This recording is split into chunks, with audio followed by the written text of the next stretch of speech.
Good morning. We are day 55 of 365 days of daily routines and rituals with me, Carla Marie.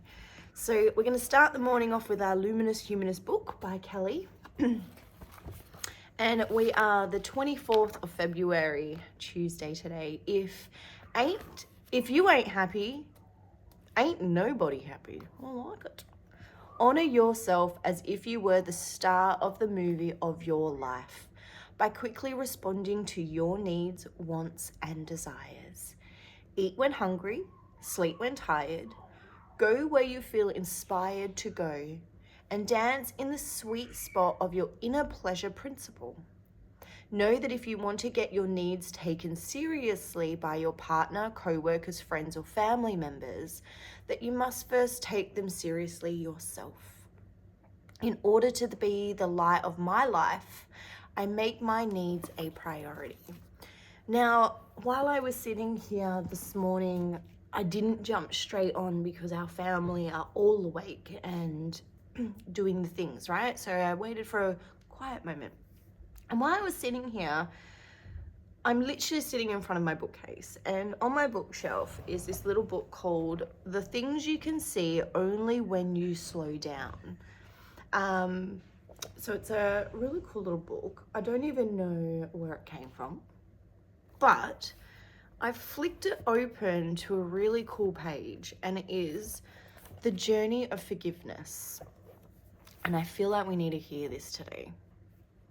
The person who betrayed you and left, the person who stole from you and disappeared, the person who stabbed you in the back and acted as if nothing happened, forgive them. Not for them, but for your own sake, truly, completely for yourself.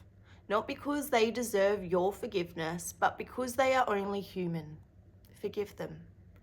So they can be free, so you can be happy, so you can go on living your life. It won't be easy, and it will feel unjust. A sudden gush of anger might pass through you. Tears of bitterness may roll down your face. Allow those feelings to surface and let them be. Treat them kindly with your compassionate heart. After honoring your tears, ask yourself softly, do I want to keep carrying this resentment in my heart? Do I want to live as a victim forever? Powerful. When you feel ready, muster your courage and make up your mind. Although your heart won't listen to your mind's decision, resolve to forgive to free yourself from the emotional bondage. And then revisit your feelings of anger and bitterness. Give them your full permission to express themselves. How do those feelings manifest in your body? Oh, I love this. Do they become tense muscles, a rapid heartbeat, flushed skin? Do they emerge as a shallow breathing or a pressure in your chest? Let the waves of sensation surface and recede. Attend to the sensations moving through your body. When the waves become a bit calmer, look deeply and see what is beneath them. Are there any hidden emotions beneath the anger and bitterness? Do you see any fear, shame, or grief? Is there loneliness and insecurity? Rather than drowning in them, observe them. As your heart becomes more tender and open, turn your attention towards the aggressor. Can you look beneath that person's mask and feel what is underneath such violence and dishonesty? Can you sense his fear, insecurity, and trustworthiness? Can you feel loneliness or shame under the surface? Rather than surrendering to him, observe him compassionately. Inside of us, there is a steep mountain of fear and a deep river of grief. But there is also compassionate eye witnessing in your inner landscapes. May you find inner witnesses the source of freedom and healing. When we hate someone, we think about him a lot, unable to let them go. And we actually gradually become to act like them. Don't let him become a long-term tenant in your heart. Evict him right away without notice of forgiveness. Does the person you hate deserve to be carried around in your heart? Keep in your heart only those who love you. If you carry around with you people you hate, it only causes angst and depression. In your relationships, assume you will need to give more than you receive. We remember so well that we have done what we have done for others, but easily forget what others have done for us. Even if you feel you are owed a little, it's likely you have received close to what has been given. Seeing that I am a monk, some people put their palms together in greeting, and I involuntarily do the same. Some nod, and I involuntarily do the same. Humans are like mirrors. We reflect each other. When a wise person wants something from others, she first does what she desires from them, exemplifying rather than asking for it. If you want a friend to remember your birthday, remember hers first. If you want your husband to give you a massage, give him a massage first. If you want your children to watch less TV, turn off your TV first. Don't just wait for what you want to happen. Act first.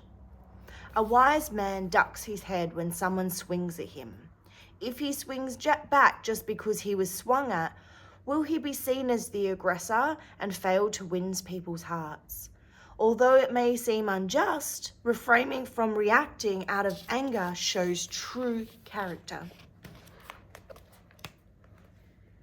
People turn sullen over trivial emotional matters and then attack the person later with unrelated but logical sounding pretexts. When you lower yourself, the world elevates you. When you elevate yourself, the world lowers you.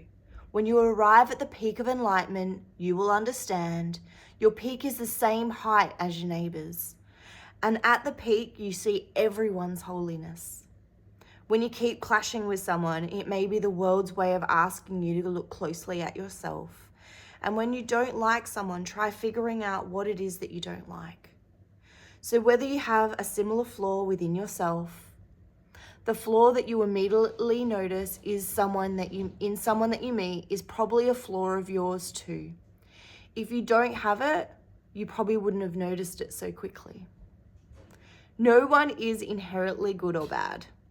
Only the circumstance in which we encounter is either good or bad. A criminal who happens to stop a car from running over me is an angel sent by God. A Nobel Peace Prize winner who happens to bump into me in the subway is also a jerk. In a gathering of 7 or 8 people, we will surely meet 1 or 2 of them who like us a lot, and 1 or 2 of them who are not fond of us. Don't take it personally. This is just the way the world works. Let people have their own opinions. They are entitled to them. It is when you want to change their opinion, problems arise. That is not only impossible and futile, but also unnecessarily. How boring would it be if if everyone thought exactly the same way? When you grant people freedom, you will find yours too. What is the use of someone carrying a designer handbag when her behavior lacks the same refinement? The more you try to change your spouse, children, and friends, the more difficult and strange your relationships become. People do not change easily unless they suffer tremendous hardship or a life-altering experience. I was once told by a Buddhist master that there are 2 kinds of children in the world. Those born to repay the kindness of their parents, and those born only to take away what their parents have. Ask yourself, which kind of son or daughter are you to your parents? I'm definitely the one that repays the kindness. When you think your spouse won't change and you worry you will live the rest of your life together, ask yourself, am I perfect in my spouse's eyes? When faced with a problem in a relationship, we will never be solved if you begin by asking, why can't he understand me? Or why won't he just do what I say? It is because this approach begins with demand. Instead, begin by asking, what is it that makes him unhappy and feels misunderstood? Or what past experiences is making him respond in this way? When you begin with the intention of understanding him, your heart is released from the prison of your views, and it opens you up to feel his pain. People who easily ignore others do so because they are afraid of being ignored. Why can't you trust that friend? Because you know all too well that you too are capable of lying in similar circumstances.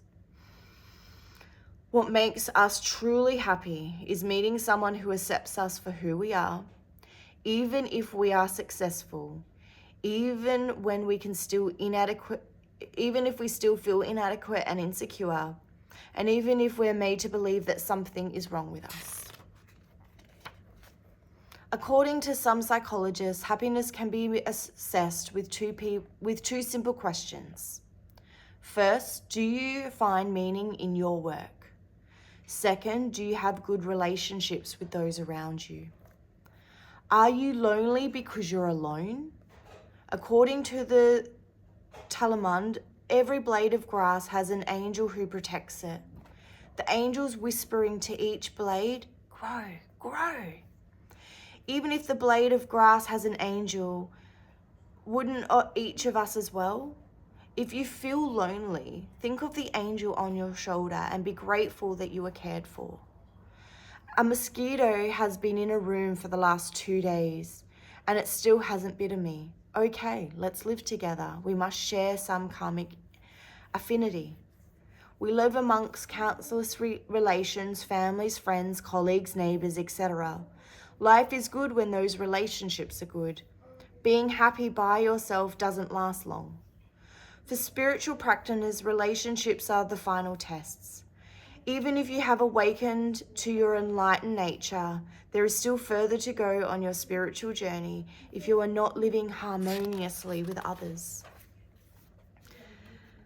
Wow, what a chapter for the journey of forgiveness. I think that was really needed this morning for one of us or some of us or collective, right?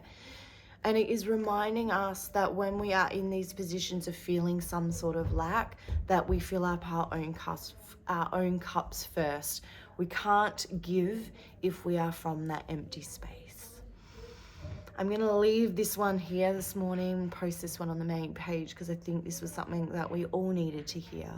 So thank you all for joining this morning, and I will see you tomorrow for more daily routines and rituals.